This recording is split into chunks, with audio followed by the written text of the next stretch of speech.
El espíritu esfera revertido. Lo que jamás hubiese podido conseguir el demiurgo o cualquier otro demonio semejante, esto es, la alteración del espíritu esfera, vino a ser logrado por la vía de la traición. En efecto, fueron otros miembros de la raza hiperbórea, conocedores de todos los secretos del espíritu esfera, quienes quebrantaron el principio de lealtad y precipitaron a millones de espíritus al abismo. Ellos, los sidas traidores, revelaron el secreto del punto exterior e hicieron posible el engaño y la reversión del espíritu esfera. En la figura 4 se ha representado tal situación. Vemos allí que el tergum o espalda hostil ha pasado al interior de la esfera, mientras que el rostro espiritual se ha exteriorizado por completo, quedando enfrentado por un lado directamente al plano material. Lo primero que se advierte al observar la figura 4 es la desaparición del yo absoluto de su posición central. El espíritu hiperbóreo, vale la pena aclararlo, no es un ser simple. Hay que recordar que estamos hablando del miembro de una raza cósmica y no de un mero fantasma incorpóreo. Además, si fuese simple, sería inútil intentar su descripción. Bastaría solo con designar un nombre. Ello no es posible, y por eso lo hemos representado como espíritu esfera, el cual, desde luego, no es simple. Ya conocemos su cuerpo esférico, el tergum hostis, y el vultus spiritus. Este último, el rostro espiritual, es la sabiduría propiamente dicha, y de ella depende el yo absoluto, que, luego de la reversión, ha desaparecido del centro. El rostro espiritual tampoco es simple. Desde que lo hemos supuesto extenso, es decir, como una superficie esférica interior, pero en cambio es homogéneo, todo sabiduría.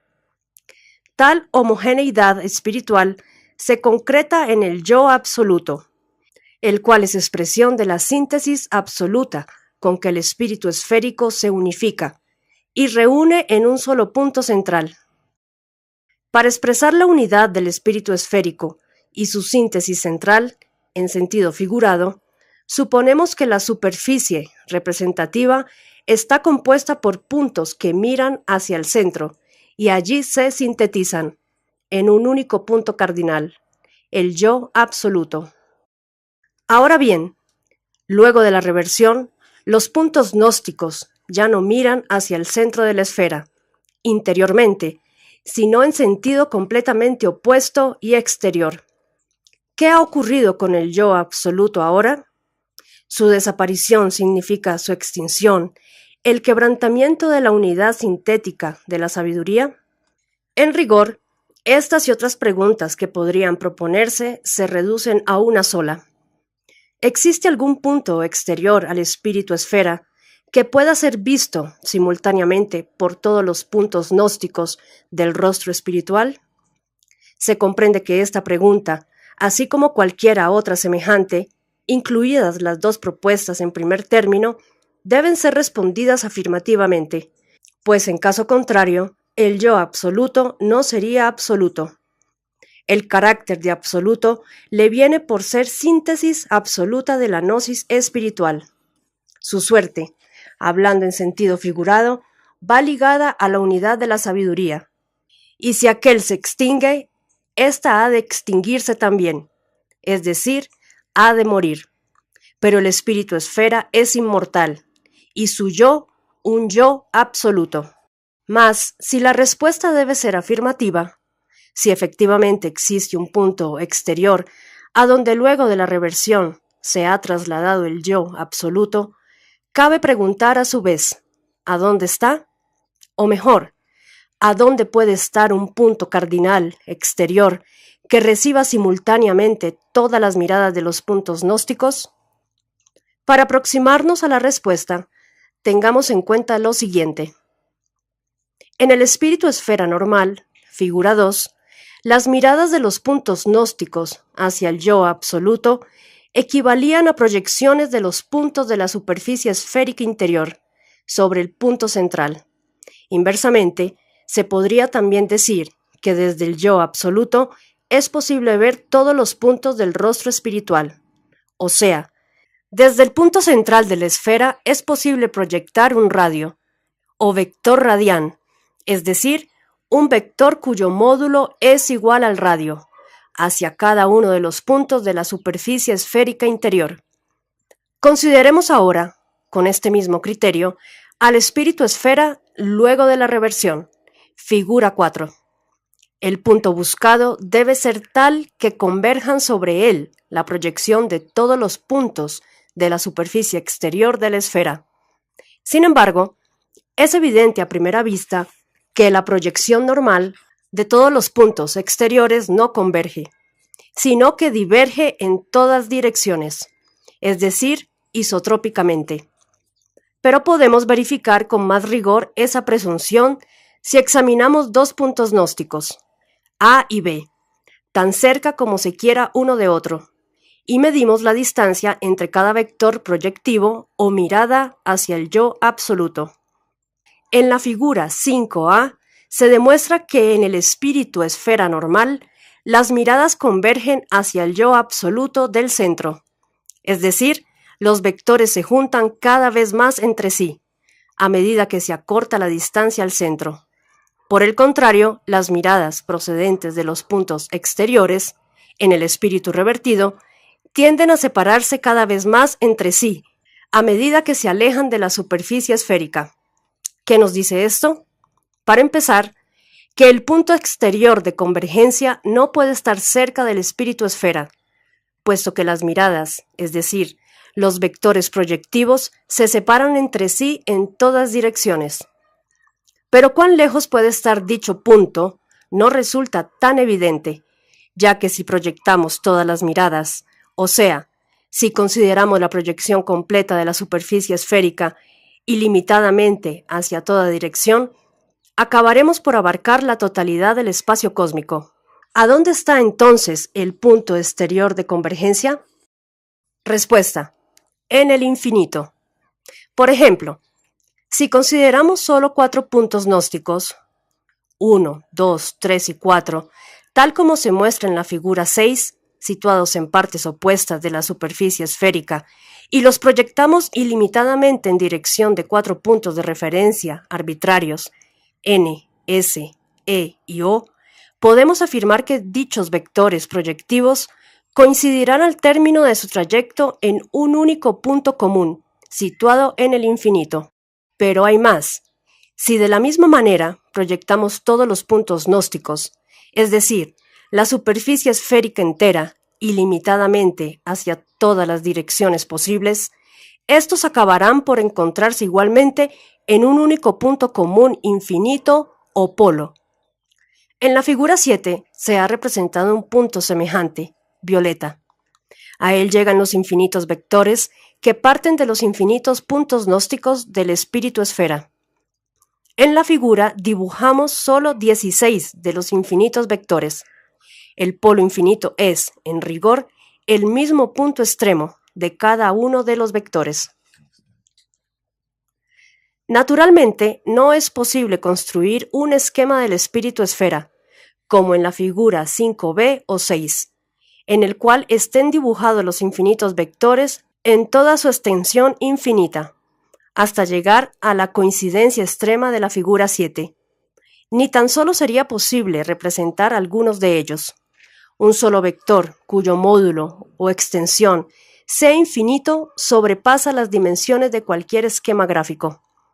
Podemos, sin embargo, convenir en una reducción de la dimensión del vector para que pueda ser representado dentro del marco del esquema.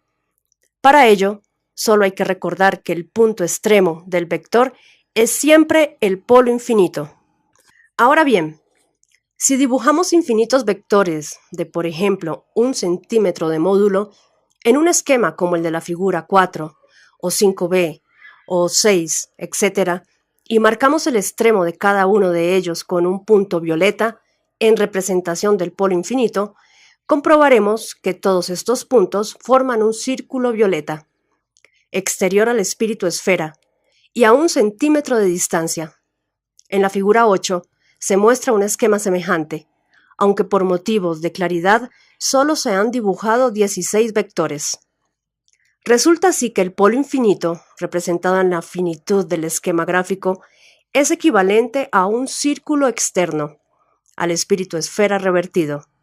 Es lo que llamamos polo infinito expandido.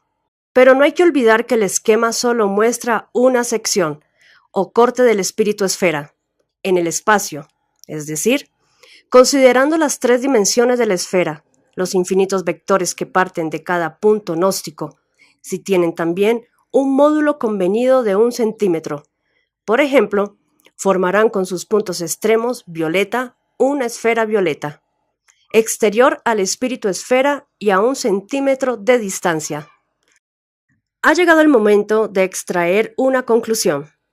Sabemos ahora que luego de la reversión, figura 4, las miradas de los puntos gnósticos convergen, efectivamente, en un único punto exterior, de manera semejante a lo que ocurría en el espíritu normal, cuando todas las miradas apuntaban al punto central o yo absoluto. Pero tal punto exterior está en el infinito, según vimos. ¿Significa esto que allí se realiza igualmente la síntesis del rostro espiritual y se conforma un yo absoluto? Sí, pero a ese yo exterior vamos a llamarlo, para evitar confusiones, yo infinito. Las preguntas naturales que se desprenden de tal conclusión son: ¿cómo, si finalmente el espíritu esfera consigue sintetizar un yo exterior, este mismo yo no toma conciencia de su estado revertido? ¿Y por qué dijimos que, luego de la reversión, el espíritu esfera pasó de ser a no saber, de la orientación a la desorientación, el extravío y la confusión? No es difícil dar respuesta a tales interrogantes, pero se requiere una reflexión previa.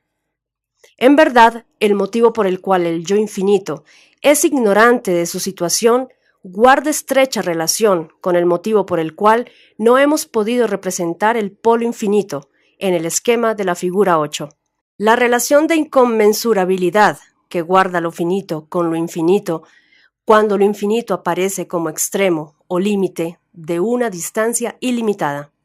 Si el infinito está en el extremo de una distancia, ésta tiene por fuerza que sobrepasar todo cuanto sea finito. Es decir que, entre el espíritu esfera y el yo infinito, ha de estar completo el mundo de los entes finitos. O, en otras palabras, el yo infinito sobrepasa por el infinito al mundo de los entes finitos. Es como si en la figura 8 todo lo finito estuviese entre el círculo verde, rostro espiritual, y el círculo violeta, polo infinito. Recordemos que en la figura 2 representamos al plano material inferior, por debajo del espíritu esfera revertido, solo por motivos de conveniencia expositiva, pero que en realidad dicho plano, o mundo en los entes finitos, rodea al espíritu revertido por todas partes. Y a ese mundo el espíritu esfera se opone esencialmente. Definición absoluta de la estrategia hiperbórea. Ahora bien, el mundo de los entes finitos, que recién identificamos con el plano material, es el mundo plasmado u ordenado por el demiurgo. Su característica es el orden arquetípico que sigue la materia a impulso de la influencia temporal de su conciencia.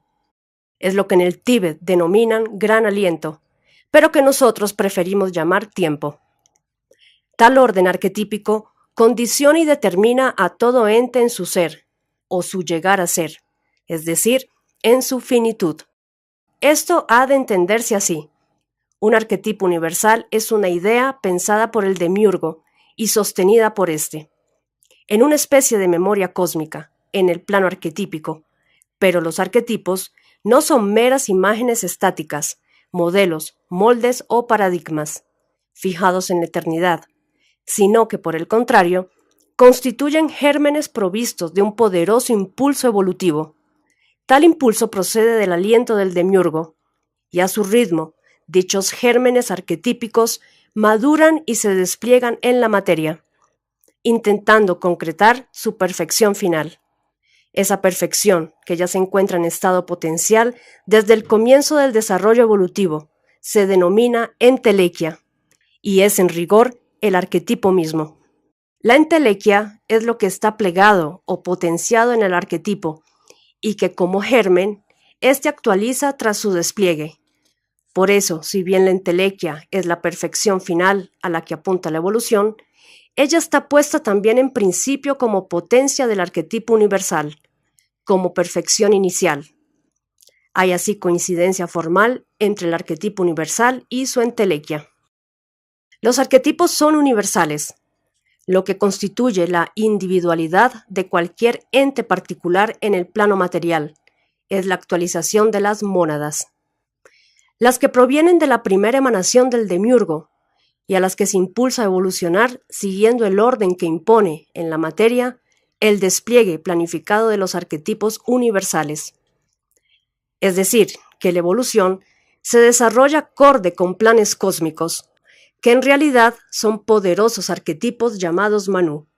Las mónadas son impulsadas a evolucionar conforme a dichos planes, siendo totalmente determinadas durante su trayecto de descenso y ascensión de la materia o planos inferiores. Así, las mónadas pueden constituir un ente simple, es decir, uno que expresa la evolución de un único arquetipo, o un ente compuesto, conformado por la acción combinada de múltiples arquetipos. La mónada humana en particular, la mónada del Pasú, sigue en su última etapa, propiamente humana, la dirección arquetípica de un arquetipo Manú. Sin embargo, tal como veremos luego, ciertos arquetipos pueden afectar al hombre con singular violencia y aún tornarse dominantes. Si se trata de arquetipos del microcosmos, es decir, de la estructura fisiológica del cuerpo humano, se denominan arquetipos colectivos personales. Si son arquetipos del macrocosmos o universo del uno, se denominan arquetipos colectivos universales o arquetipos psicoideos. Pero, en cualquier caso, el desarrollo que estos arquetipos efectúan sobre el hombre, intentando concretar su entelequia, es llamado proceso. El proceso es el acto por el cual el arquetipo se manifiesta al hombre, emerge, y nutriéndose de su propia energía, busca alcanzar la entelequia. La finitud de los entes está, pues, determinada por la entelequia de los arquetipos universales, y por eso debe entenderse que toda finitud es una perfección, ya que desde luego, toda perfección es una entelequia. El orden arquetípico implica entonces la finitud de los entes, su determinación absoluta, pero más allá del mundo de los entes finitos, está situado el yo infinito del espíritu esfera revertido. ¿Qué hay más allá de tal mundo? ¿Qué significa aquí lo infinito con respecto a lo finito? Imperfección e indeterminación. En efecto, si para el orden arquetípico lo finito constituye una perfección, entonces lo infinito es lo no terminado o imperfecto, o en todo caso lo indeterminado. Esto vistas las cosas a favor o desde el orden arquetípico. Pues vistas las cosas desde lo infinito, resulta inversamente que el orden arquetípico es lo ilusorio y no existente, lo que carece de eternidad. De allí su continua mudanza al ritmo del gran aliento, o sea, del tiempo trascendente. El infinito, en cambio, es un reflejo de la eternidad del espíritu, por eso se derrama más allá del mundo de los entes finitos, y más allá también de la temporalidad trascendente de los entes. Vemos así que el hecho de estar el yo infinito más allá del mundo de los entes finitos implica una indeterminación absoluta con respecto a la determinación arquetípica de los entes, una imperfección absoluta con respecto a toda entelequia y un reflejo de eternidad con respecto a la fluencia temporal de la evolución arquetípica en que consisten los entes. En consecuencia, resulta que aquello que para el demiurgo constituye un absoluto orden es para el espíritu esfera revertido un absoluto desorden. Pero el espíritu esfera revertido se opone esencialmente al plano material y, siendo que dicho plano se interpone entre él y su yo infinito, no se opondrá también a su propio yo, situado más allá del plano material? Sí. Y en este momento podemos dar respuesta a la pregunta pendiente. El espíritu esfera revertido ignora su situación, porque entre él y su yo infinito se interpone el absoluto desorden del orden arquetípico o plano material. El espíritu revertido se opone esencialmente a dicho orden, y tal oposición crea una barrera de incomunicación con su propio yo infinito, que se encuentra más allá del plano material. Por otra parte, el yo infinito, desde el infinito, solo ve la suprema ilusión del orden arquetípico, al mirar hacia el rostro espiritual. Tal el drama del espíritu revertido, que se denomina confusión estratégica. He aquí un concepto fundamental de la sabiduría hiperbórea. El estado del espíritu esfera revertido no es, en efecto, irreversible. Siempre es posible recuperar el estado normal de la figura 2. Con tal objetivo, puede afirmarse que toda vía o método que permita revertir la reversión del espíritu esfera, es decir, que permita a éste recuperar su normalidad, es una estrategia hiperbórea. Inversamente se dice que, si el espíritu esfera revertido permanece en la ignorancia de su situación, padece de confusión estratégica. El objetivo de una estrategia hiperbórea es, así, la normalidad del espíritu. Este objetivo supone la búsqueda de dos metas. Una, recuperar la hostilidad esencial. Lograr que la espalda hostil, o tergum hostis, se manifieste contra el plano material. Tal como se explicará en otro inciso, la manifestación de la hostilidad esencial del espíritu en el microcosmos de un viria se denomina furor berserker. 2. Conseguir la reorientación del rostro espiritual hacia el único punto central del yo absoluto. Con respecto a la segunda meta, la reorientación estratégica, vale la pena señalar las diferencias entre el yo absoluto y el yo infinito. El yo absoluto, el yo de la orientación absoluta, equivale a un único punto cardinal central, es decir, a una única dirección para las miradas de los puntos gnósticos. El yo infinito, el yo de la desorientación absoluta, equivale a infinitos puntos cardinales, es decir, a infinitas direcciones para las miradas de los puntos gnósticos. Traición y encadenamiento espiritual. Hemos tenido ocasión hasta aquí de estudiar con cierto detalle el estado posterior a la traición en que quedó el espíritu esfera. Sabemos ahora que, luego de operar sobre el único punto de conciencia exterior, H, figura 1, se produjo una reversión del cuerpo esférico, que exteriorizó el rostro espiritual y proyectó el yo sintético al infinito. El espíritu esfera pasó entonces a un estado de desorientación absoluta o confusión estratégica, en el cual le resulta imposible tomar conciencia o advertir su extravío. Pero la traición de los siddhas traidores se consumó para servir a un fin específico, el encadenamiento de los espíritus esfera al plano material. Volvemos pues a plantear aquella pregunta con la cual presentamos el modelo analógico del espíritu esfera. ¿Cómo se encadena la materia a lo efímero de la vida, a las variaciones de la naturaleza, a los ciclos de vida y muerte? ¿Cómo se encadena, repetimos, un espíritu eterno a esa ilusión? Ahora que conocemos, analógicamente, qué es un espíritu, vamos a explicar cómo pudo ser encadenado a la materia. Ante todo, hay una cuestión que debe ser dilucidada previamente y que puede plantearse así. ¿Para qué deseaban los siddhas traidores encadenar a los espíritus esfera, miembros de su misma raza, al universo de el Uno? Recordemos que en la introducción ya adelantamos para qué quería el demiurgo el encadenamiento de los espíritus, para que el pasú cumpla con el doble objetivo de su finalidad, conseguir la autonomía microcósmica, es decir, alcanzar la entelequia humana y ser postor de sentido, productor de cultura. Pero los siddhas traidores, ¿qué pretendían con ello? De más está aclarar que tal cuestión es sumamente espinosa y que lo más que podemos aventurar es la repetición de algunos tradicionales conceptos de la sabiduría hiperbórea. En principio, se afirma que los siddhas traidores no tenían un interés particular en perder a los espíritus, sino que estos fueron el medio del que se valieron para forjarse un lugar en el universo material de El Uno. ¿Por qué tenían necesidad de instalarse en tan nefasto sitio? Esta es una pregunta a la que ya es muy difícil responder con precisión, debido a que interroga sobre los espíritus antes del origen.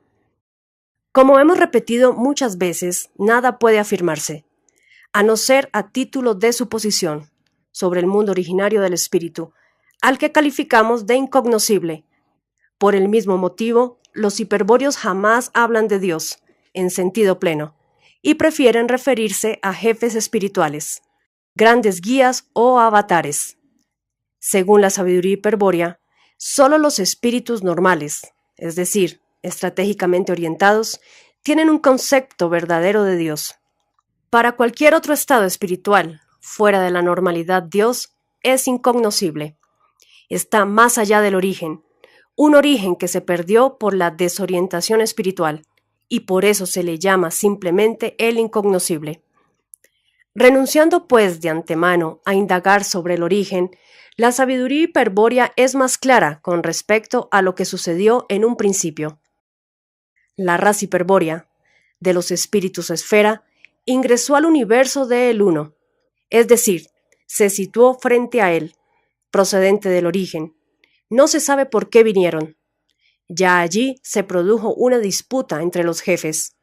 Unos proponían permanecer, aunque para ello hubiera que pactar una alianza con los demonios. Otros, en cambio, instaban a iniciar la retirada y abandonar aquel infierno, aunque para ello hubiese que luchar. No se llegó a un acuerdo, y finalmente los jefes decidieron dividirse en dos grupos. Lucifer y muchos jefes que deseaban luchar y partir tomaron por el sendero de la mano izquierda. Rigden-Yepo y el resto de los siddhas traidores tomaron por el sendero de la mano derecha. Los siddhas traidores se aliaron a Jehová Satanás, Sanat Kumara y sus demonios, y fundaron la jerarquía oculta de la tierra. Luego construyeron Chan Chambalá y trastornaron definitivamente el plan evolutivo que impulsaba el aliento del logos solar. Esta última infamia está representada en el símbolo oculto de Chan Chambalá, la llave Kala Chakra. Para el objetivo de transmutar en cierta forma el orden arquetípico, los siddhas traidores necesitaban encadenar a los espíritus hiperbóreos a la evolución de un animal hombre llamado Pasú. Ese es el verdadero motivo de la traición, la utilización. Finalmente, gran parte de la raza fue encadenada al dolor y al sufrimiento del karma. Solo quedaron libres una multitud de espíritus femeninos que no pudieron ser engañados. Ellas fueron quienes llamaron a Lucifer para que acudiera en socorro de los espíritus cautivos. Lucifer regresó al infierno por lealtad a sus compañeros, y para salvarlos entregó el Graal a los siddhas de Agartha, para divinizar los linajes hiperbóreos y guiar a los virias hacia el espíritu, y desde el espíritu hacia el origen. A los siddhas de Agartha se los conoce desde entonces como siddhas leales. No es mucho más lo que nos dice la sabiduría hiperbórea, pero de todos modos, ya tenemos declarado el motivo de los siddhas traidores. Necesitaban encadenar a los espíritus para utilizarlos en la evolución del Pasú. Este motivo, que ya expusimos en varias oportunidades, iba a poner en juego un colosal despliegue de infernal imaginación e ingenio, y por supuesto, de increíble sabiduría. Los siddhas traidores, en efecto, fueron capaces de comprender el plan evolutivo de El Uno y modificarlo, rivalizando con éste en la búsqueda de los caminos más eficaces para concretar las absurdas y vanas entelequias. Pero el brillo de tanta inteligencia estaba sin embargo empañado por una incomprensible pasión, a cuya producción no eran ajenas, quizá, las infernales regiones materiales a las que habían descendido los miembros de la raza hiperbórea. Si esto último fuese cierto, entonces tal vez la traición haya sido el efecto de una especie de locura desconocida anteriormente por los hiperbóreos. De cualquier manera, sea cual fuese el origen de la locura, lo cierto es que la pasión estuvo presente desde un comienzo en los actos de los sidas traidores. Ello se comprueba especialmente en el sistema inventado en principio para modificar a la raza pasú y adaptarla a los espíritus a encadenar, pero que luego se empleó, toda vez que fue necesario, para acelerar la evolución de la humanidad. Tal sistema consiste en producir, con el concurso de una suerte de ingeniería arquetípica avanzadísima, un cuerpo humano entelequial o prototipo manú. Dichos cuerpos son animados por los mismos sidas traidores, quienes, así encarnados, realizan toda clase de hechos confundidos entre los seres humanos comunes. De este modo, en el curso de los milenios, han intervenido sistemáticamente en la diferenciación y selección genética de toda raza o subraza humana. Ellos han sido quienes forjaron la estructura híbrida del Viria, mezcla genética de pasú y divino hiperbóreo, y lo hicieron con el claro propósito de crear un vehículo adecuado a la encarnación de los espíritus revertidos. La pregunta obvia, sin dudas, es, siendo los sidas traidores miembros de una raza hiperbórea espiritual, y habiendo declarado, como lo hemos hecho, que creaban cuerpos humanos entelequiales para animarlos y actuar entre los hombres, ¿cuál es el verdadero aporte hiperbóreo que ellos han introducido en el pasú? Respuesta: la mine. Por eso decíamos más atrás que toda la obra de los sidas traidores denota una gran pasión. Sin pasión no hubiese habido memoria de sangre, herencia hiperbórea propiamente dicha. Si en el apareamiento entre los seres extraterrestres y los terrestres pasúes solo hubiese intervenido el aporte genético del prototipo manú, el encadenamiento de los espíritus esfera habría sido imposible. Esta terrible afirmación significa que en el sistema inventado por los sidas traidores para encadenar a los espíritus, la pasión era un ingrediente esencial. La pasión impregna toda la obra de los sidas traidores, pero es, naturalmente, en el contacto sexual que éstos han efectuado asiduamente con la raza humana, a donde ella se manifiesta con mayor claridad, y la prueba está en el hecho de que hoy día, prácticamente, ha desaparecido el tipo puro del pasú. Esto demuestra la gran actividad de los sidas traidores en la esfera de la procreación. Gran parte de la humanidad posee hoy linaje hiperbóreo, es decir, memoria de sangre, y gracias a ello el encadenamiento espiritual es más numeroso que nunca. El éxito del sistema parece ser, así, completo. Vamos a dar ahora la clave del sistema, una clave que nos permitirá comprender más adelante importantes aspectos del método de encadenamiento. Como se trata de una operación de alta magia sexual, su descripción detallada sería excesivamente extensa, por lo que nos limitaremos a resumir todo en un concepto. La clave genética del sistema kármico de encadenamiento espiritual radica en el siguiente principio. Cuando el manú se aparea sexualmente con miembros de la especie humana, con el objeto de fundar una estirpe de la cual han de descender pueblos o razas, actúa secretamente durante el maituna, palabra sánscrita que significa acto sexual, concentrando su voluntad en plasmar en su cónyuge una imagen del origen del espíritu hiperbóreo.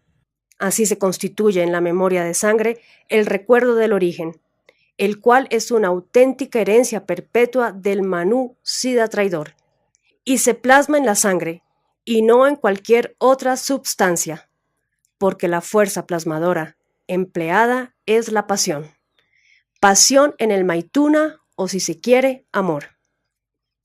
La clave del sistema consiste entonces en plasmar una imagen del origen en la sangre del pasú, con lo cual éste adquiere una herencia divina y pasa a ser viria.